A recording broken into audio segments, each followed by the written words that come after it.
Magandang araw po sa inyong lahat mga karibin natin at welcome back dito po sa ating munting channel Pinas News Review, kung saan re-reviewin po natin ang mga mahalagang balita dito sa Pilipinas. Mga simpleng komento sa mga issue dito sa Pinas at ito nga mga karibin natin, kapapasok lang. Diyos ko po, nako, Pres Marcos umalarma, di makapaniwala sa nangyari kay BP Sara Duterte resign. Nako, yan mga karibin natin ang ating alamin mula dito kay Pinas News Insider. Yan mga karibin natin, nasa description po ang full video link ng balita ito. Subscribe mo po kayo. At kung bago ka pa lang at dito po nakapag-subscribe sa ating munting channel, please don't forget to subscribe. At i-click na rin po ang bell notification para updated ka po sa lahat ng ina-uploads nating reaction video. At ito na nga, sama-sama at sabay-sabay po natin pakinggan, panoorin at bigyan ng reaksyon ang balitang ito. Ito na po. Ito ang balita ngayon, viral ngayon sa mundo ng social media. Ang di umano'y balitang Vice President at Deputy Secretary Sara Duterte tila nanganganib, pinabibitiw sa pwesto. Pero bago ang lahat, kung bago ka pa lamang sa aming channel, please huwag kalimutang mag-subscribe at i-click ang notification bell para mas maging updated ka palalo sa lahat pa ng bagong video na i-upload namin. At eto na nga mga kababayan, kamakailan nga lamang mga dating senador at political analyst nanawagan sa pagbibitiw ni Sara Duterte bilang Deputy Secretary. Sa isang post ng dating senador na si Antonio Trillanes sa kanyang social media account, kwinisyon nito kung bakit nananatili pa rin bilang Deputy Secretary si Vice President Sara Duterte matapos aniyang nangyaring kaguluhan kung saan minura at inunsulto ng tatay at mga kapatid ni Vice President si Pangulong Bongbong Marcos. Ayon pa sa post nito, pagkatapos ng kaguluhan nung linggo, minura at inunsulto na ng tatay at mga kapatid mo, tapos kapit tuko ka pa rin sa Deputy Secretary. Konting hiya naman, mag-resign ka na as Deputy Secretary please. Unquote. Sinabi rin ng ilang mga So, yan mga karibin natin, no? Kung si Trillanes nga dati, di ba? Nung minumura niya rin si dating Pangulong Duterte, grabe tumakano di ba mga karibin natin? Hindi nga tinanggal Ay, senador ba ito? Hindi ka nga ikinulong, hindi ka tinanggal kung senador ka ba nun, kung ano ka ba? Diba? Tapos ngayon, kung mag-ano ka, kung makapag-react ka, di ba? Gusto mo talagang makulong si dating Pangulong Duterte.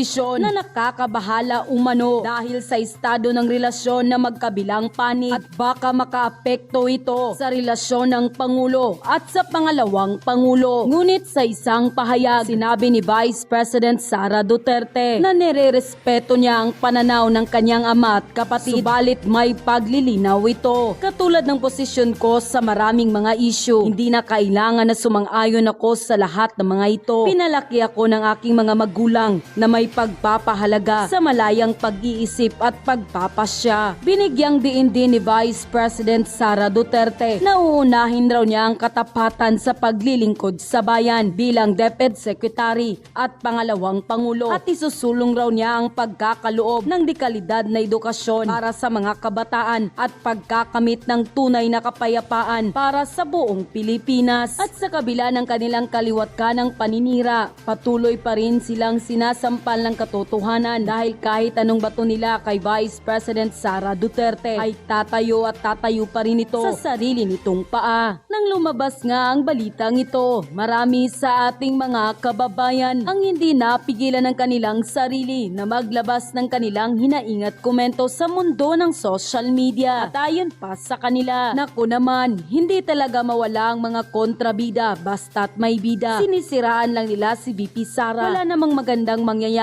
sa mga taong inggit dahil hanggang dyan lang sila sa ibaba at kailanman ay hindi magiging bida. Trillanes at oposisyon, inggit lang kayo dahil kahit anong gawin nyong paninira ay mas lalo nyong tinataas ang tiwala ng taong bayan kay BP Sara at PBBM. Nakababahala naman ang gobyerno natin. Maraming mga oposisyon ang pilit sinisira ang unity. Ayaw yata ang pag-unlad ng bansang Pilipinas dahil silang nagsisimula ng gulo sa gobyerno. Bakit hindi na lang tumulong? Hindi po puros batikos. Wala namang napatunayan yung mga taong hindi nakakaintindi ng sitwasyon at dahilan kung bakit nila ginagawa ang mga ito. Ang bilis talaga nilang mag-judge ng tao. Hindi lahat ilalatag ng gobyerno sa tao dahil maraming haharang at tutuligsa dito. Kaya magtiwala na lang tayo sa plano nila dahil sa huli wala ka ding magagawa kung tutuligsa ka lang. Unquote.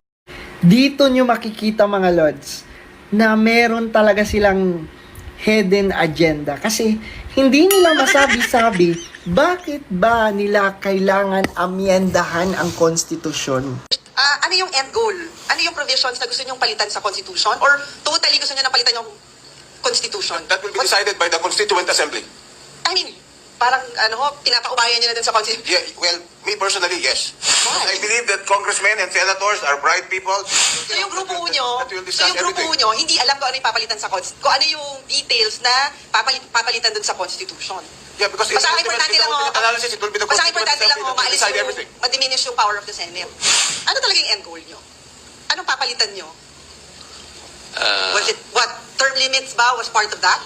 Well, I don't have a specific or structure already in mind. Of course, definitely, economic provisions have to be dealt with. Bakit hindi na lang yun yung nilagay nyo dun sa initiative nyo? Kung economic provisions talaga, kung yun yung, kumbaga, goal yung palitan. Ba't hindi na lang dinaretso sa economic provisions, di ba? Madam Chair, Senator Binay, if I may just add, in our TV advertisement, nakalagay ho doon yung mga areas Yeah, of concern. pero that is Yun po yung poverty, yun po yung But your education, ad foreign does not have investments. any connection with the question. I'm sorry, walang ka-connect. Yes po, you are correct. Because kung hindi So, wag na mabuksan natin- yung pintuan, useless po lahat yung ipupush Yeah, namin pero na you created the advertisement. impression na yun yung papalitan. Yun yung PI nyo. When it's not. It's not wala dito nakasulat about education. Technically, pag natuloy ito, pwede na tayong parliamentary system of government, di ba? Anything can happen. Madam Tama? Chair, any campaign, ang unang-unang move is to catch public attention. Yun ho yung purpose. And with all No, your humility, campaign, wait, I'm sorry, yung kampanya nyo should educate the people about your Yes po. Yun ho And yung that second is- stage namin. Meron ho kami, inabutan na lang ho nito Eh, di lahat. sana gumawa But kayo in ng fact, ad. Gumawa kayo ng ad na sinasabi talaga na ito yung, meron ho yung kami Senado. nakasunod. Marami po sunod-sunod dapat po yun na Madam Senator. In fact, Mr. Onyate, ang kanyang focus... Yeah, pero sinasabi nga ni Atty. Onyate, pahala na yung Constitutional Assembly kung ano yung papalitan dun sa Constitution. Very clear. Yung laman ng iyong ad is puro mga itsapuera, ganun-ganun. Pero ang laman ng inyong PI, Section 17, Article 1, Section 1, Article 17. Yun ang laman. So, ganun pala kayo ka-deceptive ng mga tao. You deceive the public. At suportahan ninyo ang PI para ganito, ganun. Tapos, ang laman ng pinapapirma ninyo, i-diminish ang power ng Senado. How deceptive can you be with this kind of approach? We understand. Grabe mga Lods, no? Obserbahan nyo paano nila nilalaro, no? Ang utak ng mga tao. Diba? People's initiative ko, no? Pero iba pala. No? Iba pala talaga ang intention nila. At iba pala talaga ang gusto nilang baguhin. At hindi malayo mga Lods. One of that is yung term limit. Kasi imaginein mo malapit na eleksyon. Nagmamadali sila. Sobrang nagmamadali sila diyan sa charter change. Ewan ko bakit sila nagmamadali. Kaya maipagtutugma-tugma mo lahat. Bakit nila gustong madaliin yan? Kasi malapit na eleksyon eh. And feeling ko mga Lods, isa sa gusto nilang mangyari yung term limit. Yung taasan yung termino ng mga kongresista, di ba?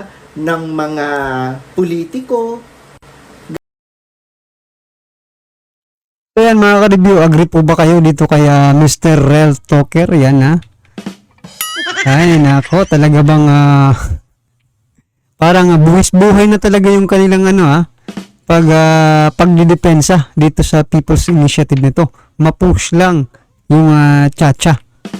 Diba? Sipin mo, sa ibang ahensya ng gobyerno like DSWD, ginagamit rin nila yung pondo. Yung tinatawag na AKAP project, diba? O may pagpapapirma.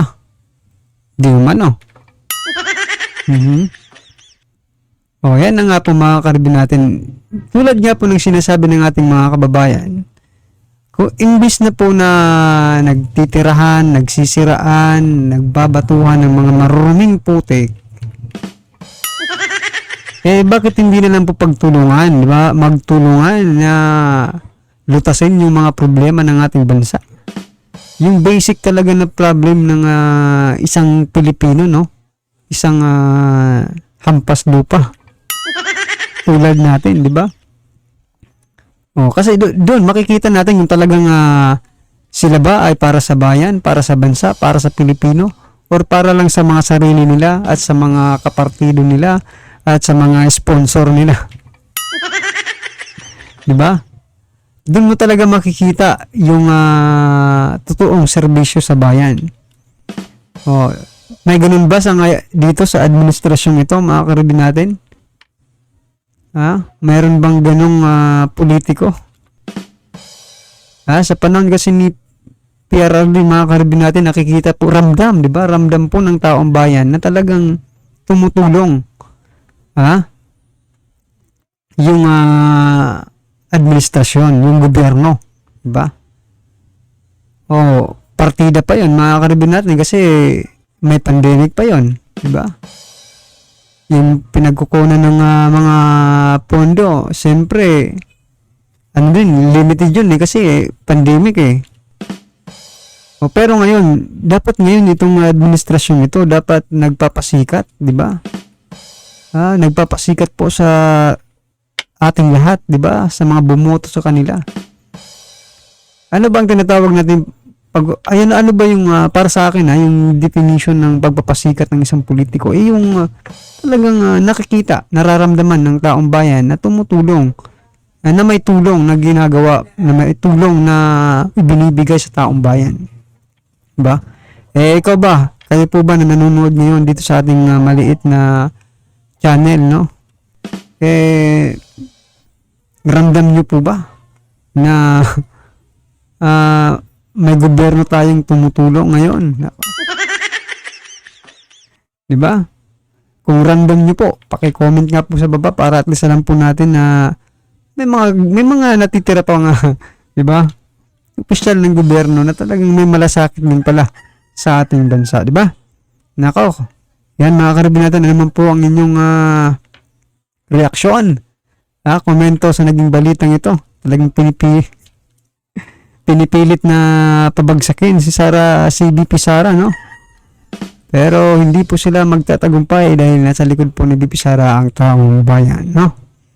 Yan mga karibin natin, ano naman po ang inyong reaksyon? I-comment lang po sa baba para at least alam po ng ating mga kabayan na inyo po nararamdaman patungkol po sa balitang ito, right? Kung bago ka pa lang at di pa po nakapag-subscribe sa ating munting channel, please don't forget to subscribe at i-click na rin po ang bell notification para updated ka po sa lahat ng ina-upload nating reaction video. Yan, maraming salamat po.